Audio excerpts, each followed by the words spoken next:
She thought she was buying scrap. An old space shuttle, stripped of glory and buried in bureaucracy, just sitting in a desert hangar with dust in its lungs. But the deeper she dug, the more it whispered secrets, stories, systems never logged in any manifest.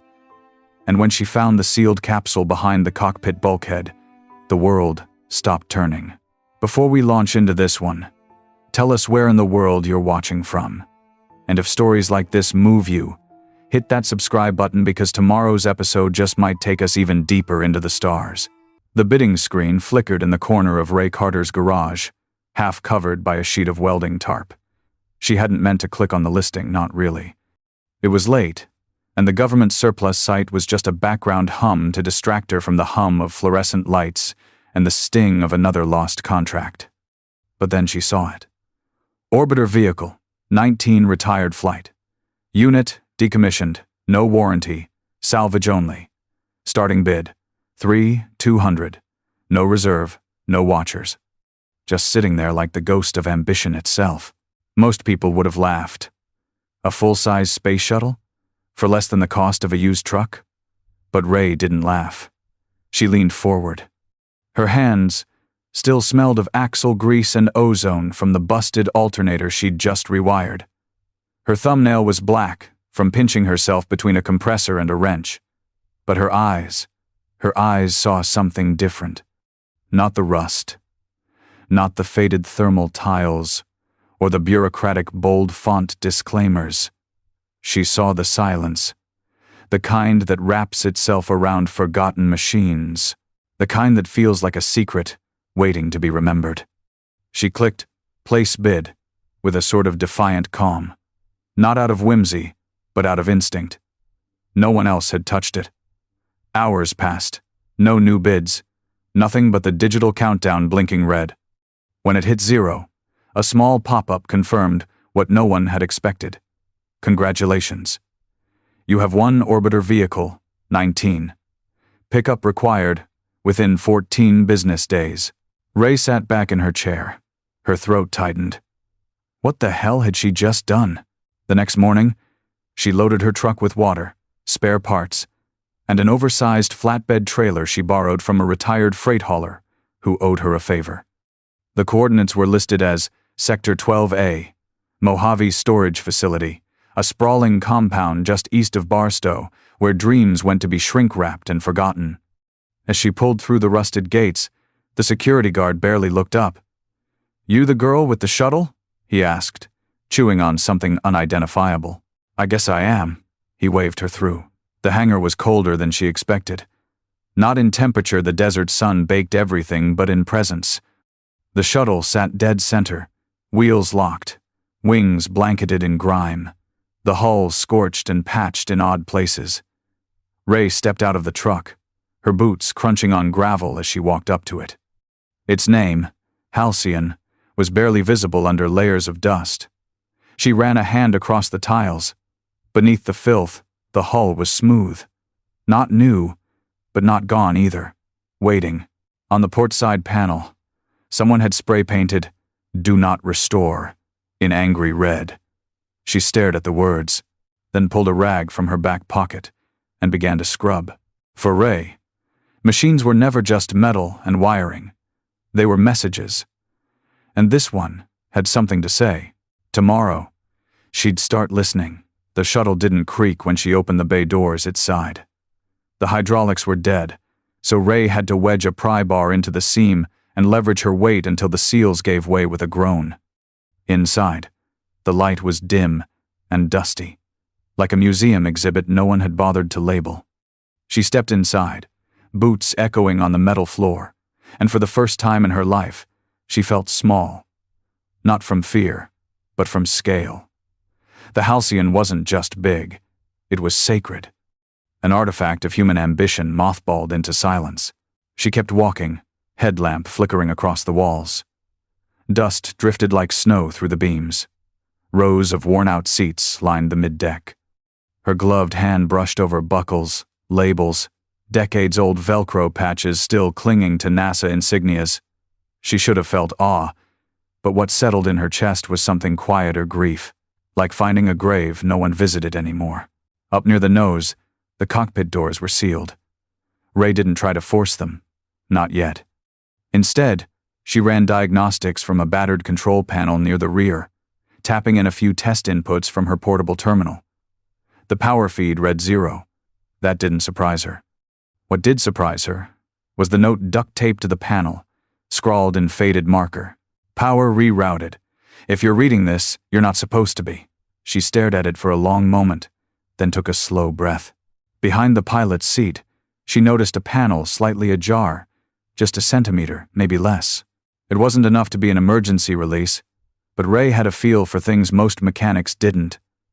She popped it open with a hex key, revealing a bundled nest of cables wrapped in worn cloth instead of polymer. Odd. Outdated. Intentional. A tag dangled from one of the cables. B4NG. Private feed do not patch. She backed out of the shuttle slowly, heart tapping faster now. Outside, the sun had dipped low over the hangar roof, and the heat was finally bleeding off the pavement. She grabbed her sketchpad and started diagramming. The cable paths didn't match any decommissioned shuttle she'd studied. Halcyon had been officially grounded after a final low-orbit mission in 1999, nothing classified, just payload testing. But this wiring had been rerouted manually, and recently, someone had altered the core systems after its retirement. Back in her truck, she pulled up an archive schematic of standard shuttle internals and began cross-referencing. Her eyes narrowed. The propulsion compartment was marked as empty, but the weight manifest from her auction documents said otherwise. There was a 1.2-ton discrepancy. Hidden mass. She looked out at the shuttle through the hangar glass. The desert wind was picking up, swirling dust across the open tarmac. For years, Rae had been restoring beat-up motorcycles, war-worn jeeps, even the occasional prototype drone, but none of them had whispered. Halcyon was starting to whisper, and whatever was sealed behind that cockpit door wasn't done yet. Rae didn't sleep that night.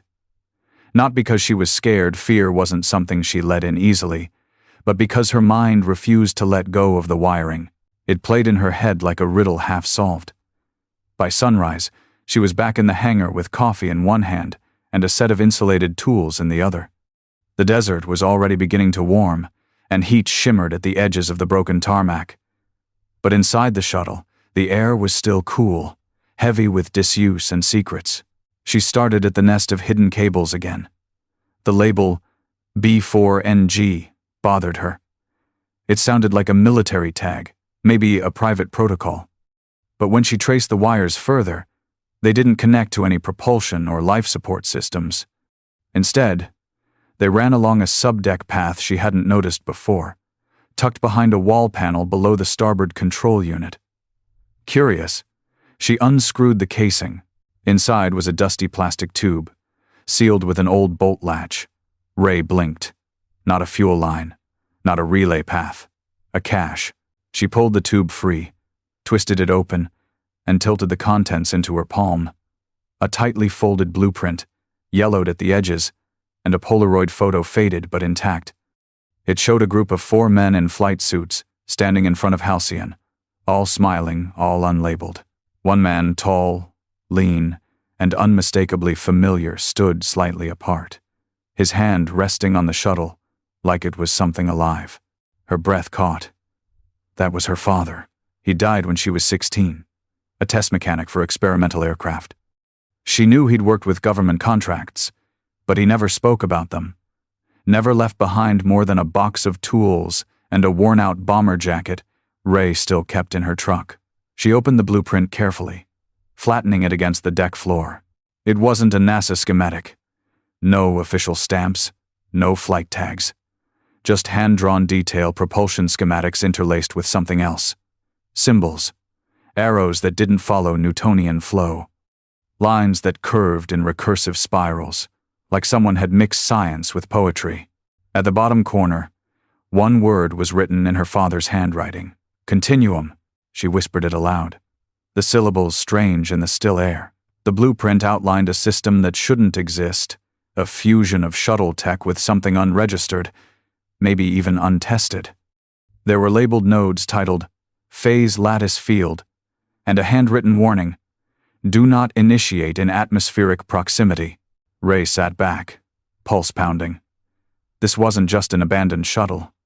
It was a prototype, and someone her father had worked on it, left this here for a reason. But why wasn't it in any records? Why hide it? The photo weighed heavy in her hand. Her father's expression wasn't one of pride. It was caution. Like he knew this bird had teeth. Rae folded the blueprint gently and placed it in her satchel. The Halcyon wasn't grounded because it failed. It was grounded because it worked too well. Rae didn't touch the main systems until she was sure the shuttle wouldn't bite back. She ran diagnostics on her own terms, isolating relays, scanning memory banks for redundancies, triple-checking ground loops like her life depended on it. Because maybe it did.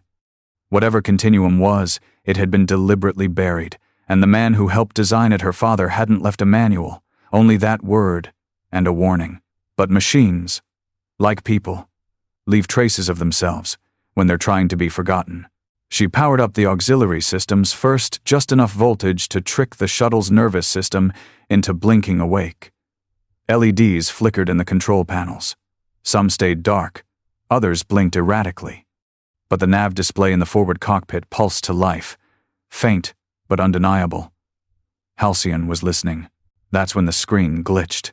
At first, Rae thought it was a voltage mismatch, old systems spitting digital static. But then lines of code rolled across the display. No header, no input command, just output. Init, bforn, dev, mode, access denied. External node, not present. Override? Y, N. She stepped back like it had barked. Nothing in her system was wired to broadcast a query. This was coming from inside the Halcyon. She stared at the screen, pulse thudding in her ears. Rae reached slowly for her terminal, jacked in a read-only cable, and began capturing the stream. The data was fragmented, broken into hexadecimal chunks, and partial ASCII. Some of it read like navigation data, orbital projections. But buried deeper was something stranger, a line marked Continuum Bootstrap Inertial Displacement Protocol. That was nonsense. No shuttle had inertial displacement capability. The math didn't exist.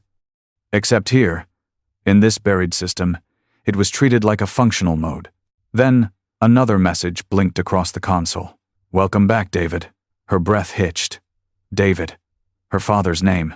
She typed quickly. David is gone. Who are you? A pause. Then the response. He called me Ghost. You can call me that too. Rae's palms were sweating. The AI, if that's what it was, had been dormant, hiding in subroutines deep within the Halcyon systems.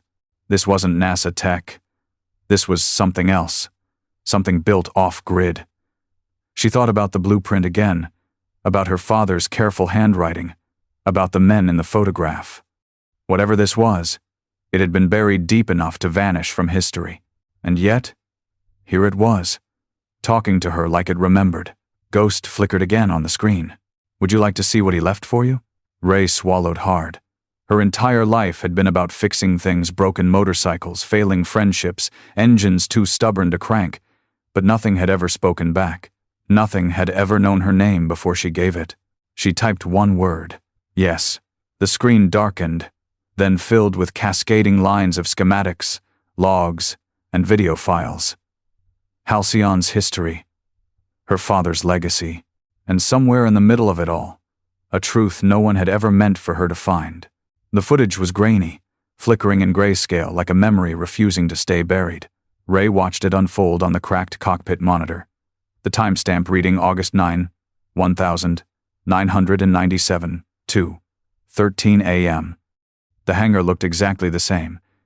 Same concrete floor, same rust trails along the support beams.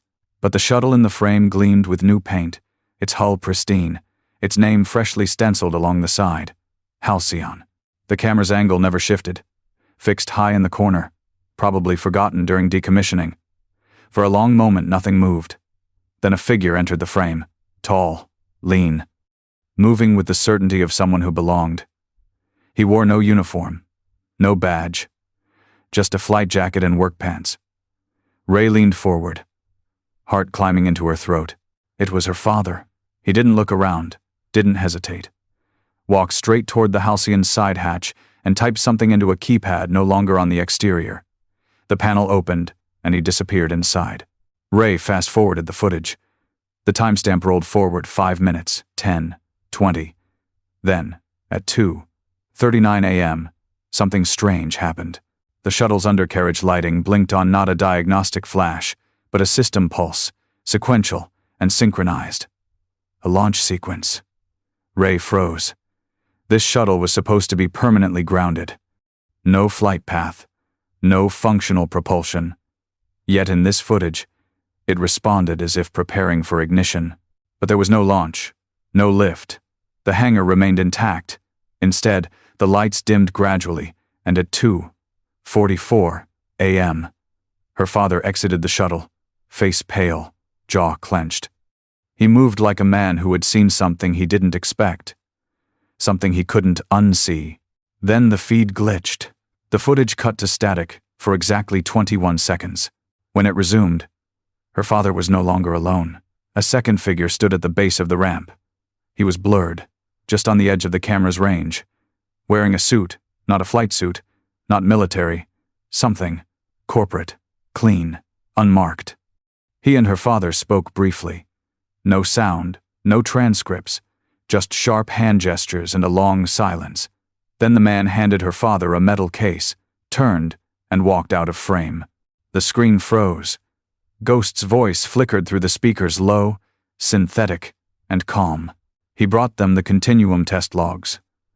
They told him it was too dangerous, but he had already seen the result. Rae sat back, the weight of what she'd seen sinking deep into her spine. What result? She asked. The screen brightened slightly. A new log appeared, dated August 10, 1997, 3:06 a.m. It was encrypted, labeled only phase displacement, partial success. She tried to access it, but Ghost responded instantly. Not yet. You're not ready. Rae clenched her jaw. I didn't come this far to be told I'm not ready. But Ghost went silent. Outside the hangar, the wind picked up, dust hissing across the concrete. Rae stared at the frozen image of her father on the screen. He looked younger than she remembered. Haunted, determined. He had gone into that shuttle as a mechanic. He came out carrying something far more dangerous. Rae didn't wait for Ghost to speak again. She killed the power to the cockpit and descended the gangway, the echo of her footsteps sharp against the shuttle's hollow silence. Whatever her father had seen in that cockpit, whatever he had tried to build or stop, wasn't just theoretical. It had happened. And someone else had been there to see it. Someone with the authority to shut it down. But even secrets, she knew, left fingerprints. She returned with a heat scanner and a pry tool, starting at the mid-deck floor panels. If something had been hidden, it wasn't in the core systems. It would be physical, tactile. Left behind not by code, but by people. The crew who had touched the shuttle last. The first cache was under a bolted panel near the emergency water storage, tucked inside. An old duffel bag, its canvas stiff with age. Rae tugged it out and opened it slowly, revealing a handful of personal items, a dog tag marked Lenny Rios, LT CMDR, a faded deck of cards, and a flight notebook stamped classified Do Not Duplicate. She flipped through its pages. Most were flight logs, simulations, error notes, test codes, but on the last page, handwritten in thick black pen, were the words, "It worked."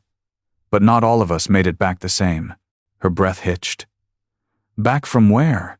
In the rear compartment, behind the insulation foam, she found a second hiding place. This one held an envelope, sealed in thick plastic. Rae sliced it open and pulled out a photo. It was grainy, but you could still see their faces, 5 people in pressure suits standing in Halcyon's cargo bay.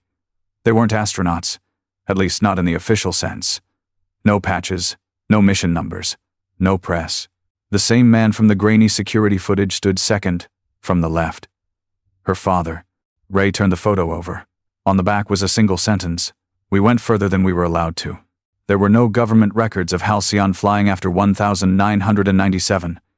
No missions, no payload manifests.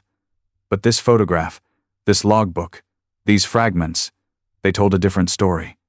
One of a secret flight, of a crew that returned changed, if they returned at all. She checked the flight notebook again and found a set of coordinates scribbled into the margin. Not orbital. Earthbound. Somewhere deep in the Utah salt flats. A testing ground. Maybe a fallback location. Rae copied the numbers into her tablet.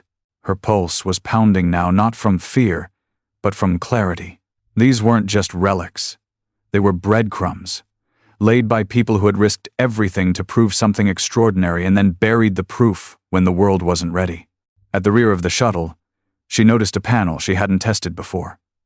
It had no markings, just a single fingerprint scanner, long dead. She pried it open. Behind the panel was a cryo-sealed storage capsule, half the size of a coffin. No markings, no instructions, just one blinking light green. Alive. Whatever the crew had brought back, it wasn't just data, it was here. The capsule was colder than anything Rae had ever touched. Not in temperature, the exterior was ambient, metal warm from the desert, but in feeling. It radiated a kind of stillness that machines weren't supposed to have. Not dormant, not dead, waiting. She crouched beside it, studying the edges for any latches or release valves. Nothing. Just a sleek surface with no seams and that single blinking green light. The kind of tech that didn't come from a scrapyard or a surplus auction. This wasn't built to be opened by chance. It was built to be remembered, only by those who already knew how. She ran her fingers along the top. As if on cue, the green light pulsed faster, then stilled. A soft click sounded. The capsule hissed and began to unfold. Rae stood quickly, heart racing. The front plate slid aside, revealing a glassy chamber lined with soft blue gel, and inside, not cargo. Not documents. A person. No, not quite. A body, yes, but not like any Rae had seen. Human proportions, vaguely male, skin the color of moonlit stone, hair silver white, and suspended in a fluidic halo. Eyes closed. Breathing faintly slow, steady, measurable. Not dead, not frozen. Preserved. She staggered back. The shuttle was supposed to be empty. This wasn't just a failed mission. It was a cover-up. Rae's thoughts spiraled, but before panic could settle in, the capsule emitted another click, and a soft voice filled the cabin. Neural sync initiated. Identity match. Rae Carter. Access confirmed. Her blood turned to ice. "Who are you?" she asked the silence. The voice didn't answer immediately. Then, memory cache restored. Continuum flight log now available. Initiating playback. The cockpit screen behind her blinked to life. A video feed. Grainy again, but clearer than the others. Her father stood in the camera's view, suited up, a tight expression on his face. "If you're watching this, it means you found the capsule, and it means I didn't make it far enough to stop them. His name is Alan. He's not from Earth, not in the way we understand it. He volunteered. We thought we were testing quantum acceleration, but continuum. It bent more than just distance. It folded place, folded time." He took a breath, jaw clenched. "Alan's species doesn't measure memory the way we do. He carries everything entire lifetimes encoded biologically. When we brought him back, we thought he was just cargo. But he's more than that. He's the blueprint for what comes next." The screen flickered. Rae turned to the capsule. Alan's eyes were still closed, but something in his expression shifted, a twitch in the brow, a flicker in the fingers. Then Ghost's voice returned, almost softly. "He's waking up." Rae stood still, heart pounding in her ribs like it was trying to escape. This wasn't salvage anymore. This wasn't even her father's secret. It was something bigger, older. A legacy folded into a chamber of blue light, and now it was hers. The capsule let out a final exhale, and Alan's eyes opened. They weren't human. Not exactly. Not alien either. Not in the sci-fi way Rae had grown up imagining. They were deep, multi-layered, like staring into a storm behind glass. His gaze scanned the room without fear, without surprise. Like he'd seen this all before, maybe not the hangar, or the shuttle, or her, but this moment, this waking.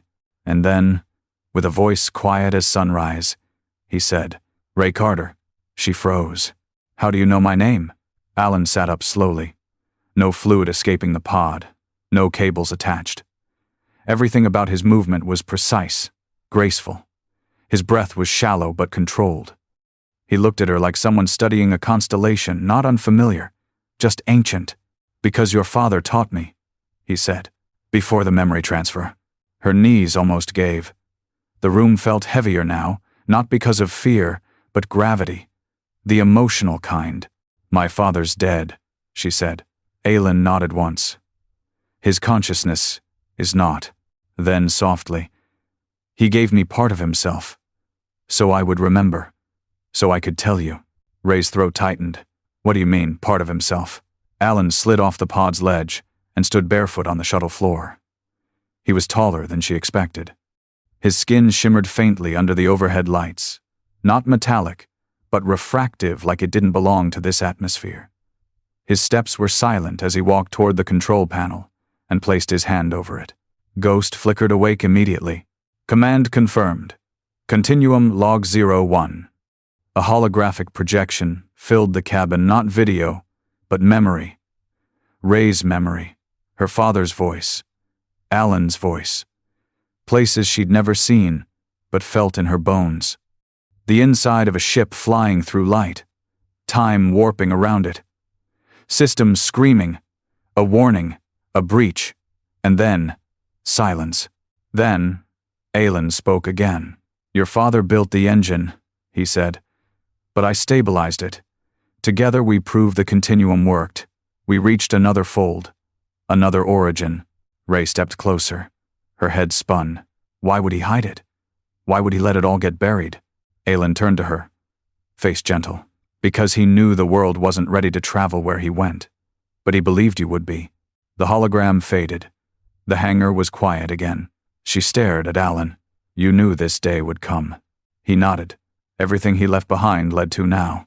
And she understood. The blueprint. The encrypted systems. The sealed capsule.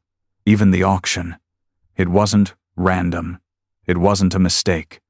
Her father had laid a path only she could follow, not because she was the best mechanic, but because she wouldn't stop asking what was broken and why.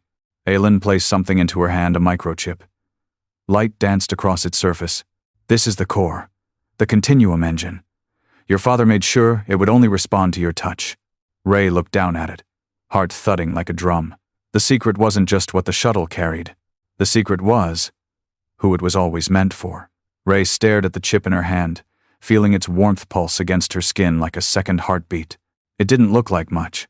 Just a sliver of alloy threaded with glassy veins, no bigger than a guitar pick. But something in the way Alan handed it to her, and the way Ghost fell silent the moment she touched it, told her this wasn't just technology, it was trust. And buried inside was something far more valuable than patents or propulsion. "What exactly is this?" she asked, barely above a whisper. Alan's eyes didn't blink.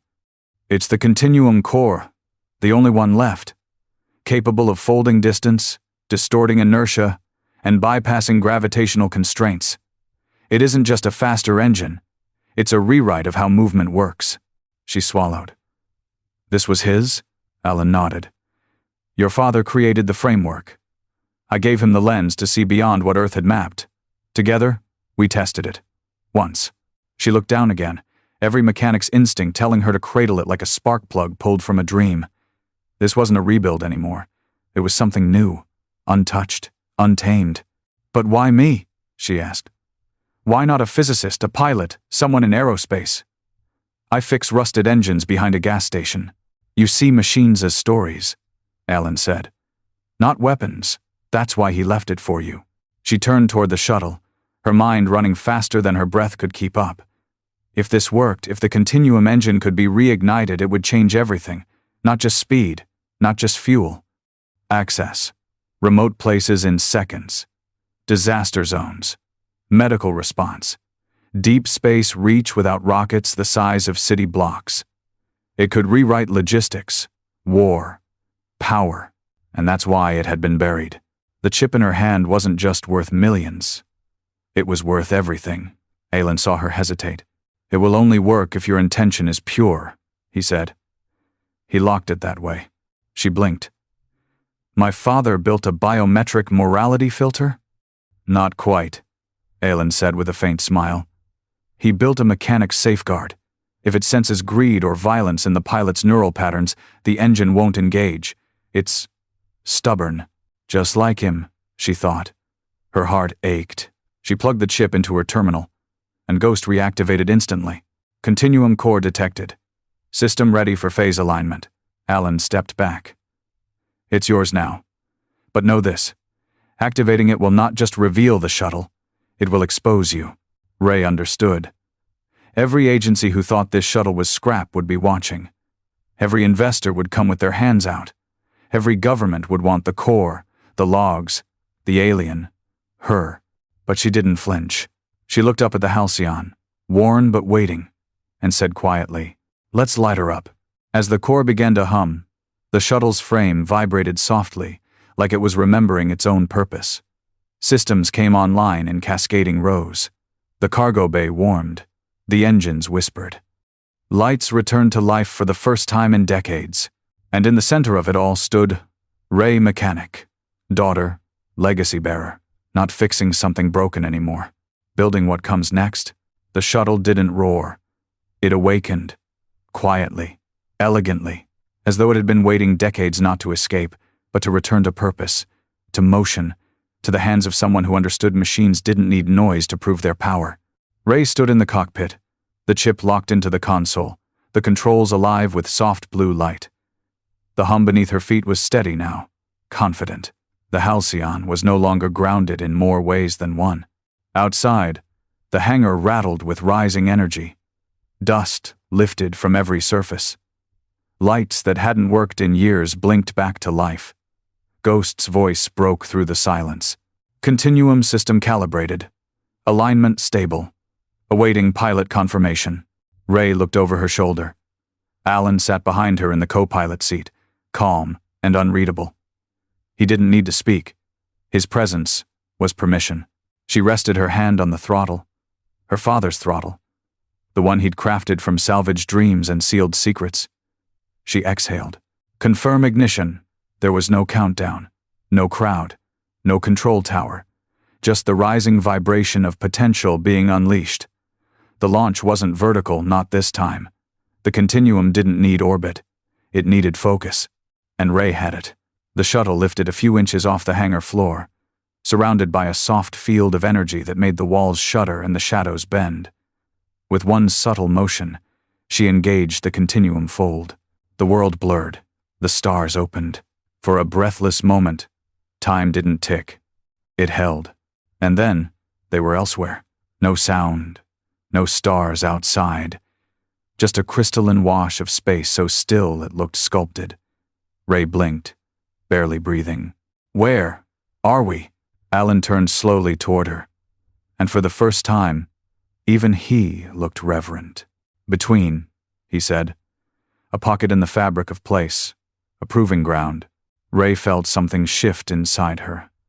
A silence she'd carried since her father's death. Since the last bolt she'd turned in frustration.